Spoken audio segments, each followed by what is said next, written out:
Bismillahirrahmanirrahim. Alhamdulillah alamin. Wassalatu wassalamu ala sayyidil mursalin wa ala alihi wa ashabihi ajma'in. Sahabat-sahabat yang melakukan Allah. Tadi kita terputus, mohon maaf karena ada gangguan jaringan. Kita lanjutkan kajian kita membacakan hadis tentang akhir zaman yang diriwayatkan oleh Imam Al-Bukhari. Satu kali Imam Al-Bukhari meriwayatkan dalam Sahih Bukhari dari Sayyidina Abi Hurairah radhiyallahu ta'ala anhu, anna Nabi sallallahu alaihi wasallam qala la taqumu sa'ah hatta yataqarrab az-zaman. Tidak terjadi kiamat. Nah, ini versi Tirmizi ya. Sedangkan versi Imam Bukhari hanya dikatakan yataqarrab az-zaman. Tidak terjadi kiamat sampai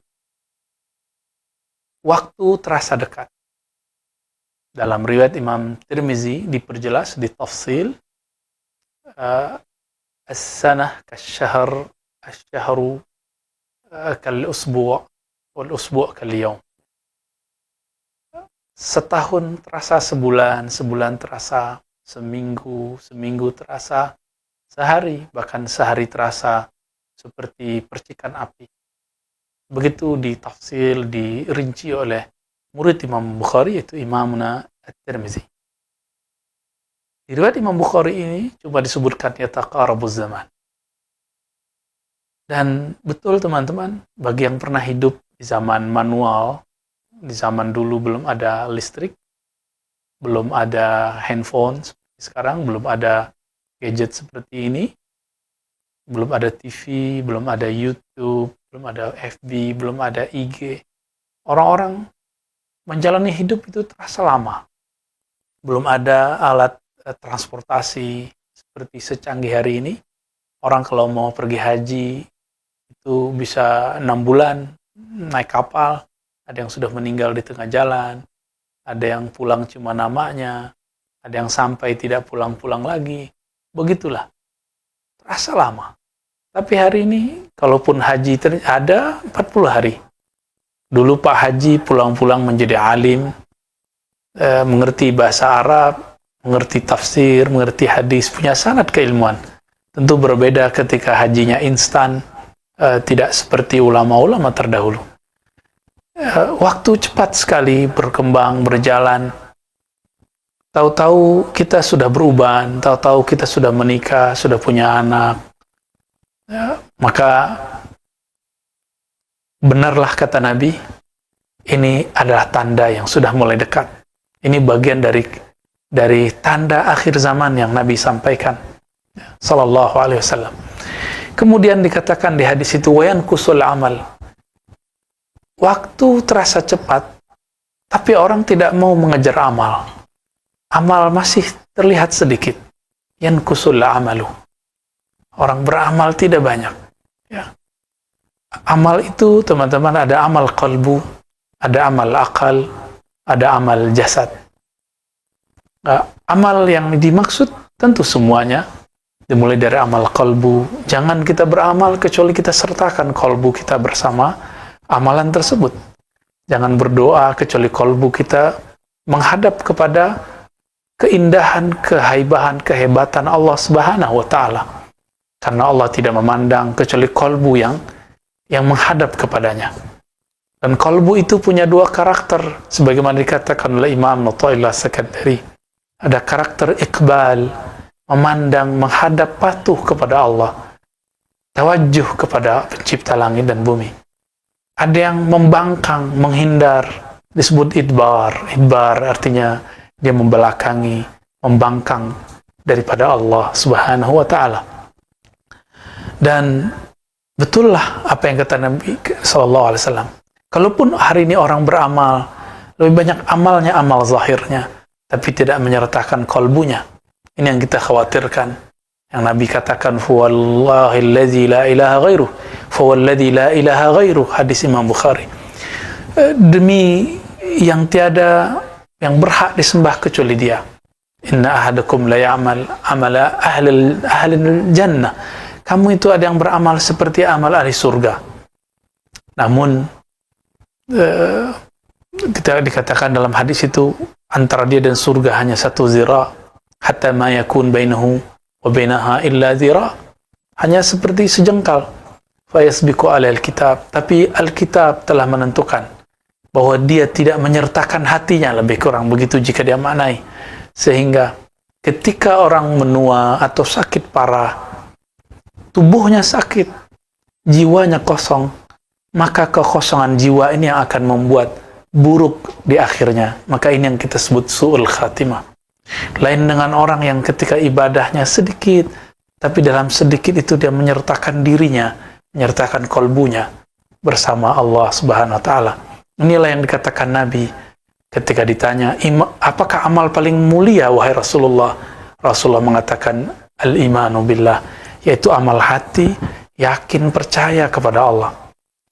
Maka orang yang yakin kepada Allah, sholat 2 rakaat, sholat sunnah, itu lebih utama daripada orang yang masih meragukan tentang kehebatan Allah, tentang keajaiban Allah, tentang kekuasaan Allah, walaupun dia sholat 1000 rakaat, bahkan 1000 tahun. Sahabat-sahabat yang dimuliakan Allah, lalu dikatakan di situ, wa yakthurul haraj, banyaklah nanti haraj. Apa arti haraj? Sahabat pun bertanya.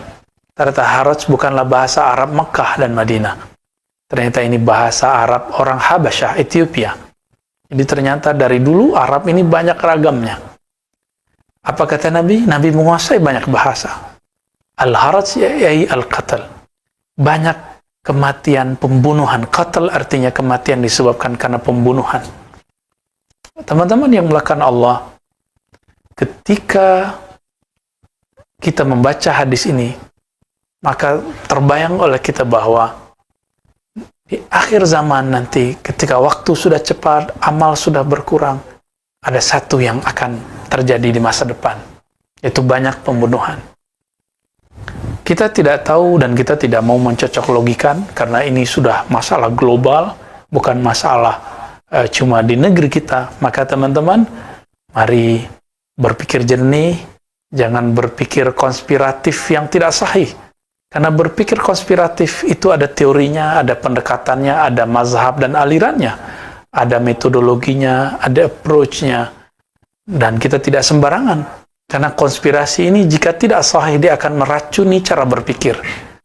Dan kami boleh mengatakan bahwa teori konspirasi jika kita ambil, ini akan berakibat kepada suuzon yang tidak bertempat. Maka hati-hati dengan konspirasi, harus bertanya kepada sang ahli. Konspirasi itu ada, tapi jangan asal ambil dari mana-mana. Sahabat-sahabat yang melakukan Allah, kita diajarkan untuk tidak mengikuti zan. Iyattabi'una illa zan.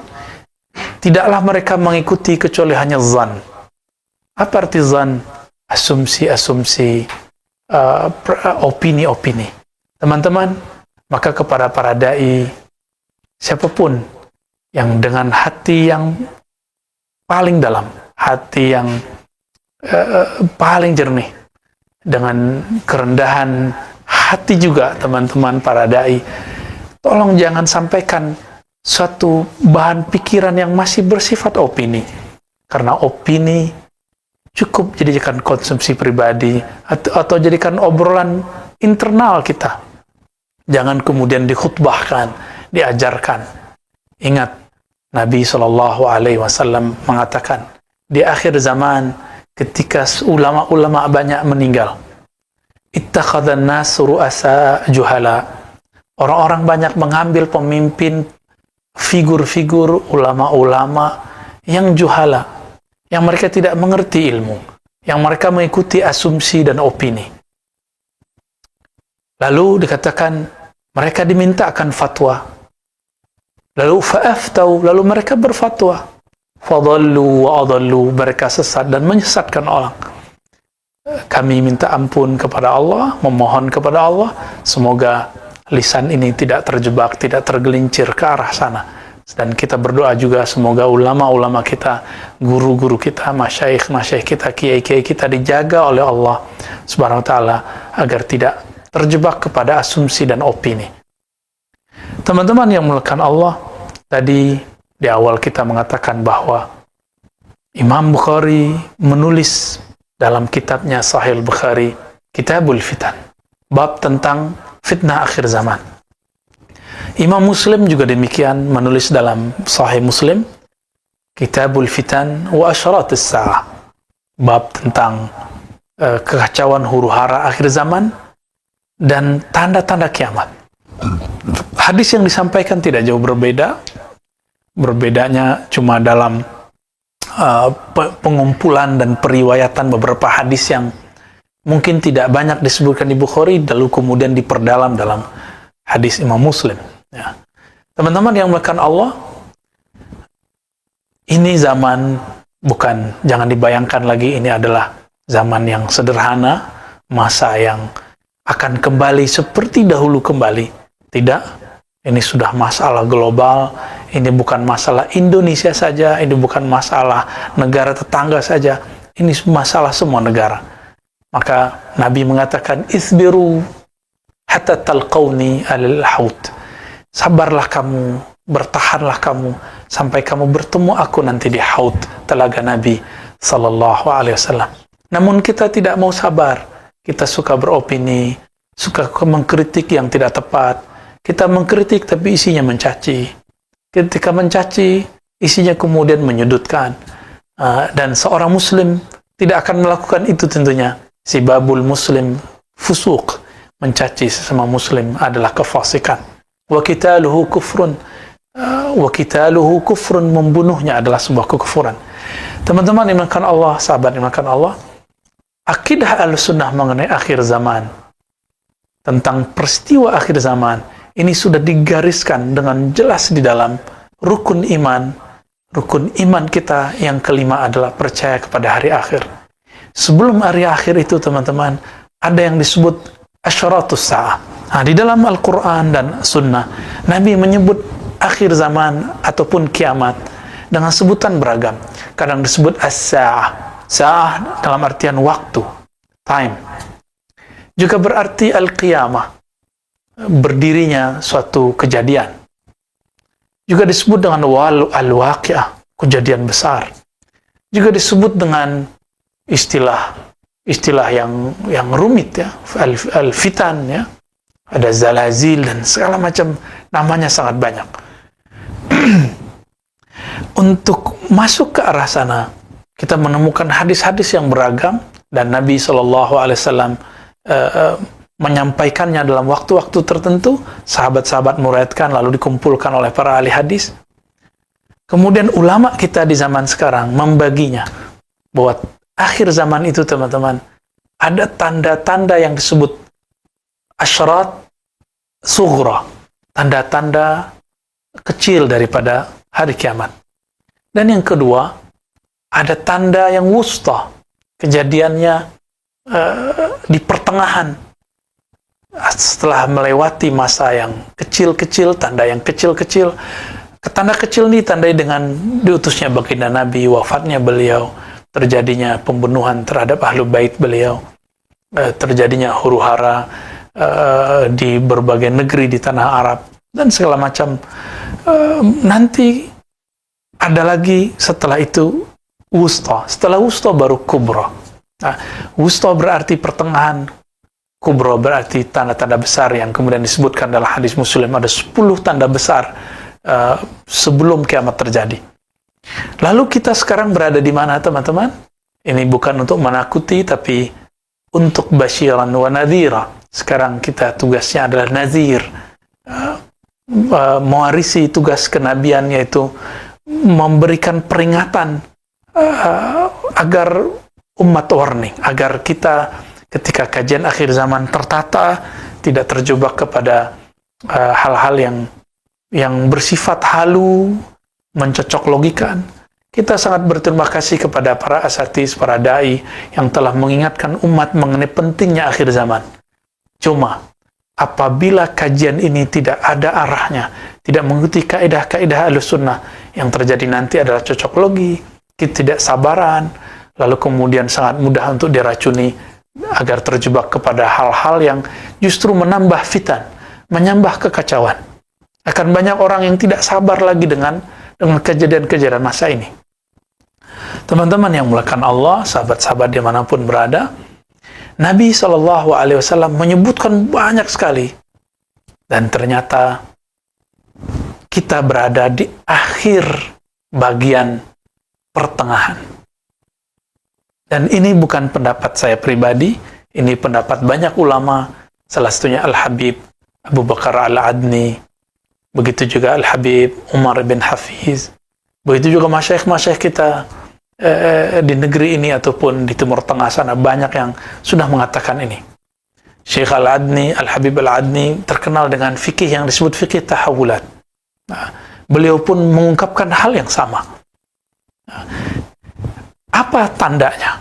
Tandanya adalah ada kejadian yang sifatnya global dan itu menggoncangkan dunia, yang di dalam hadis diabadikan dengan sebutan jawrah.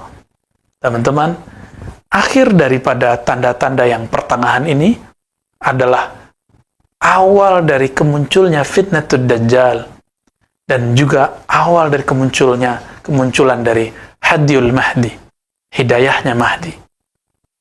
Maka kita tidak akan putus asa juga, kita ada harapan. Maka ketika ini terjadi, ini ada harapan.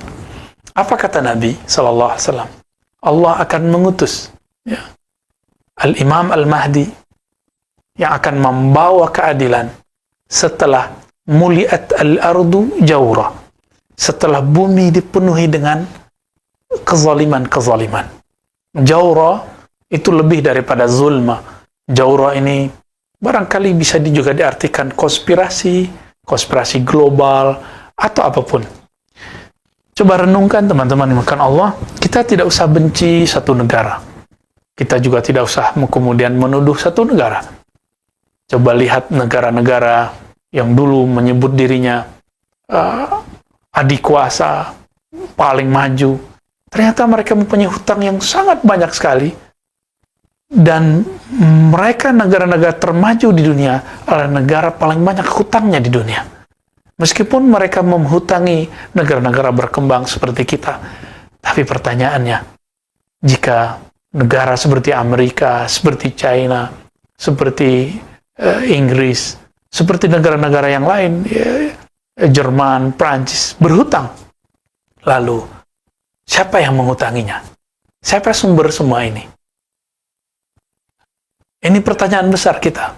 Berarti memang ada di luar gerakan negara-negara bagian yang kemudian mereka campur tangan di situ.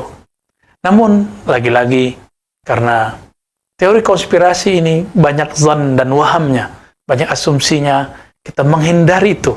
Kita jalani aja, dan kita harus menemukan hadiyul mahdi. Jejak-jejak, tanda-tanda kemunculan hidayah nur Imam akhir zaman, Al-Imam Al-Mahdi, yang di dalam hadis Nabi, terutama Imam Abu Daud meriwayatkannya sampai 9 riwayat, dan hadisnya dapat dikatakan saling menguatkan satu sama lainnya. Teman-teman yang melakukan Allah, apabila ini adalah masa jawrah, apa arti jawr? Kezaliman yang merata di muka bumi, maka kabar buruknya, ini disebut fitnatud dajjal. Ini adalah awal dari kekacauan yang disebutkan oleh Dajjal. Apa arti Dajjal? Dajjal adalah sosok yang pembohong. Baiknya adalah buruk, buruknya adalah baik. Benarnya adalah dusta, dustanya adalah benar. Sehingga kita bingung mana yang benar, mana yang tidak benar. Kecuali Allah memberikan hidayah ke dalam kalbu, orangnya tidak akan terjebak kepada hoax. Namun teman-teman, ada sosok lain, yaitu kemunculan Al-Imam Al-Mahdi. Al-Mahdi artinya orang yang diberi hidayah, yang digaidan oleh Allah Subhanahu wa Ta'ala. Jika fitnatud dajjal sudah mulai merajalela, memenuhi bumi, coba lihat hari ini teman-teman. Meskipun kita tidak mengikuti teori konspirasi global, tapi coba lihat, apakah ada satu negara sekarang yang tidak terdampak oleh virus yang kita sebut COVID? Tentu tidak ada. Bolehlah kita katakan, silakan ahli ekonomi berbicara sisi ekonomi, ahli kesehatan berbicara kesehatan, ahli kimia berbicara versi kimia. Kenapa kami tidak boleh berbicara versi kami? Kita juga berbicara versi yang diriwayatkan oleh Nabi kita, Nabi Muhammad SAW. Dan ini bukan untuk diadu-adu, tapi ini untuk saling melengkapi. Karena ilmu pada dasarnya dari Allah Subhanahu wa Ta'ala, semuanya bersumber darinya, tinggal kita menemukan clue-clue kebenaran yang ada di dalamnya. Nah, kami menyebut bahwa inilah masa yang disebut dalam hadis Nabi, muliat al-ardu jawra. Ya. Ketika bumi, dunia ini diliputi oleh jaur, ya, kezaliman global, ya, kezaliman yang di sana ada ketidakpastian. Sehingga baru setahun lebih sedikit, mungkin setahun setengah, kita sudah melewati masa pandemi yang tadinya tegang sekali, sekarang mulai tegang kembali. Masjid-masjid mulai ditutup, bahkan gereja-gereja ditutup, semua rumah ibadah ditutup. Jadi saya juga ingin mengatakan kepada teman-teman yang seiman, ya, jangan kemudian terjebak mengatakan, oh ini konspirasi menutup masjid. Tidak. Semua rumah ibadah ditutup. Semua kantor ditutup. Apakah ada konspirasi penutupan kantor? Tidak. Teman-teman, mari berpikir jernih. Ini masalah bersama, bukan masalah satu agama. Karena Dajjal itu musuh semua agama. Dajjal itu musuh semua manusia yang percaya kepada Sang Maha Kuasa, Allah Subhanahu wa Ta'ala. Dia nanti akan mengklaim dirinya sebagai Tuhan. Sahabat-sahabat dengan Allah, kabar buruknya itu bahwa kita di ambang akhir dari tanda asyratis sa'ah al-wusta, tanda-tanda akhir zaman pertengahan. Nah, Nabi SAW memberikan isyarat-isyarat. Namun isyarat ini harus dikaji dengan tenang, dengan ilmu ma'rifatullah yang tepat, ma'rifatul Rasul, ma'rifatul alam, ma'rifatul asma. Banyak sekali ilmu yang harus dibaca ketika kita membaca tentang bab Al-Mahdi dan Ad-Dajjal. Sehingga kita tidak kemudian tergesa-gesa mencari sosok Al-Mahdi berada di mana. Sebagai contoh teman-teman, ya, ada riwayat yang menyebutkan bahwa Al-Mahdi itu keturunan Sayyidina Husain. Ada satu lagi keturunan Sayyidina Hasan. Mana yang benar? Kalau kita tidak memahaminya dengan metode ulama-ulama ahli usul fiqih dengan baik, yang terjadi kita akan mengambil salah satunya dan menolak yang lain. Contoh lain, Nabi mengatakan Al-Mahdi minni min walid Fatimah atau min itrati min walid Fatimah. Imam Mahdi itu dari keturunanku, keturunan Fatimah. Yuwati ismi. Namanya Yuwati. Apa arti Yuwati? Yuwati bersesuaian. Yuwati bisa juga berarti bersatu, sepakat. Bisa juga berarti sama. Bisa berarti serasi. Jangan kemudian kita mengartikan, oh namanya seperti namaku. Nama Rasulullah, teman-teman, dikumpulkan oleh Imam Al-Jazuli yang menulis kitab salawat yang sangat indah. Itu 313. Nama yang manakah? Ini yang kemudian jadi pertanyaan besar. Teman-teman yang melakukan Allah, maka jangan tergesa-gesa jika ada seseorang yang mengalami mimpi, mengalami pengalaman rohani, mendapatkan ilham-ilham. Selama dia tidak mengaku Nabi, dan dia tidak tergesa-gesa mengatakan dirinya Al-Mahdi, kita katakan itu minal mubasyarat, seperti dikatakan dalam hadis Imam Muslim. Ya, kabar gembira yang Allah berikan kepada seorang Muslim. Isbiru, Nabi mengatakan isbiru, sabarlah kamu. Namun banyak orang tidak sabar, bahkan mempercayai sosok Al-Mahdi cuma dengan jalur WA. Ya, jalur yang sebenarnya ini sulit diterima oleh seorang ahli hadis yang baru pemula pun. Maka teman-teman, supaya kita tidak terjebak dalam hal itu, ada beberapa kaidah ketika masuk mengkaji tentang akhir zaman. Yang pertama, tidak menggunakan dalil kecuali dalil yang sahih, baik dari Quran ataupun sunnah yang sahih. Ya. Jadi, apabila ada kajian akhir zaman dengan menggunakan hadis yang tidak sahih, maka akan memunculkan perdebatan yang luar biasa. Yang kedua, kajian akhir zaman, hadis-hadis akhir zaman harus sesuai dengan usulul aqidah ahli sunnah wal jamaah. Harus sesuai dengan usul pokok aqidah. Kaidah-kaidah ini sudah diwariskan ulama kita turun-temurun dari zaman ke zaman, dijaga dengan sanad yang sahih.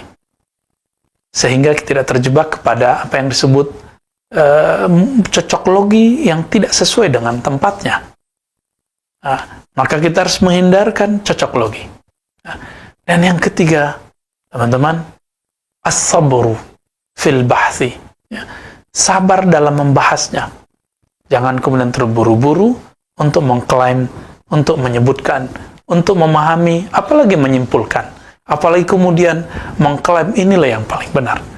Bukankah kita sudah trauma di tahun lalu ketika ada satu hadis yang sangat dhaif jiddan, dhaif yang lemah sekali mengenai penentuan dukhan. Dukhan itu berarti asap atau kabut yang merata di bumi di pertengahan Ramadan. Teman-teman coba lihat, apakah terjadi? Sudah 2 Ramadan tidak terjadi.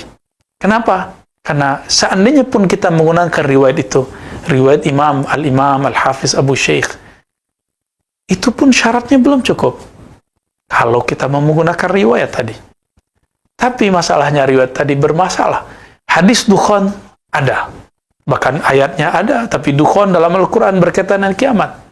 Kiamat yang besar itu. Adapun dukhan yang akan terjadi di akhir zaman, kita tidak tahu kapan terjadinya. Ini mirip-mirip dengan ilmu intelijen. Ini pasti terjadi, tapi kapan terjadinya, itu yang tidak tahu. Maka, jangan terburu-buru, jangan menakut-nakuti umat, jangan beropini sebelum itu jelas ilmunya secara qat'i. Jangan kemudian kita termasuk kepada yang dikatakan dalam hadis Nabi, fa'aftau fadallu wa adallu. Lalu mereka berfatwa, berpetuah, berceramah, lalu mereka sesat, keliru, dan menyesatkan, membuatkan semua orang keliru. Kita sudah lihat betapa paniknya banyak orang di tahun yang lalu. Kita mau ulang kembali? Tentu tidak. Maka tips tadi teman-teman, dalilnya harus sahih, kemudian tidak melakukan cocok logi, ya, tapi harus sesuai dengan kaidah-kaidah usulul aqidah, usulul hadis, usulul fiqh. Dan yang ketiga, as-sabru fil bahthi. Sabar dalam membahasnya. Inilah yang dilakukan dengan baik apik oleh Syekh Al-Habib Abu Bakar Al-Adni. Kita bisa meniru dan mengambil ibrah dari apa yang beliau katakan. Teman-teman yang dimuliakan Allah, insya Allah ke depan kita akan membahas di waktu yang tentunya lebih luas tentang sosok yang disebut dengan Dajjal, Mahdi, sejarah apakah yang terjadi pada Dajjal, lalu sebelum Dajjal keluar apa yang terjadi, fitnatul Dajjal, apakah pandemi bagian dari itu, kita juga sudah memulainya sedikit dan kita akan perluas di sana. Kemudian Al-Mahdi, siapa sosoknya, apa yang dimaksud nama dalam hadis itu, namanya sama dengan namaku, begitu kata baginda Nabi. Apa arti nama di situ? Karena nama dalam bahasa Arab lebih luas maknanya daripada nama dalam bahasa Indonesia. Nanti kita akan membahas juga mengenai siapakah tentara Dajjal, siapakah pengikut Dajjal. Karena Nabi mengatakan, jika kamu mendengar Dajjal, maka larilah ke gunung-gunung. Karena tidak semua orang selamat ketika ketemu Dajjal. Siapapun yang merasa dirinya beriman, bahkan sekelas kiai sekalipun, jika bertemu Dajjal, orang sakti sekalipun, orang mandraguna, orang punya keramat sekalipun, jika ketemu dengan Dajjal, dia akan tunduk. Maka kita harus mengenal siapakah yang disebut nanti atba'ud Dajjal, pengikut-pengikut Dajjal, junudu Dajjal, juyusu Dajjal, orang yang akan berjuang bersama Dajjal. Lalu ada hadis, siapakah yang menjadi tentara Al-Imam Al-Mahdi? Dengan harapan kita mengetahui ini, kita mengetahui ke arah mana kita bergerak. Hadis mana yang kita ambil. Maka teman-teman yang bukan Allah, nanti kita akan urai itu satu persatu. Insya Allah, kita minta kepada Allah SWT, ayyasir lana al-umur kullaha. Semoga Allah memudahkan niat-niat kita tersebut dan kita terhindar daripada zallat wad dalal, ya. Terhindar daripada ketergelinciran terhindar daripada kesesatan. Nasallallahu al-'afwa wal 'afiyah lana wa liwalidina wa limasyayikhina wa lisairil muslimin walhamdulillahi rabbil alamin. Assalamualaikum warahmatullahi wabarakatuh.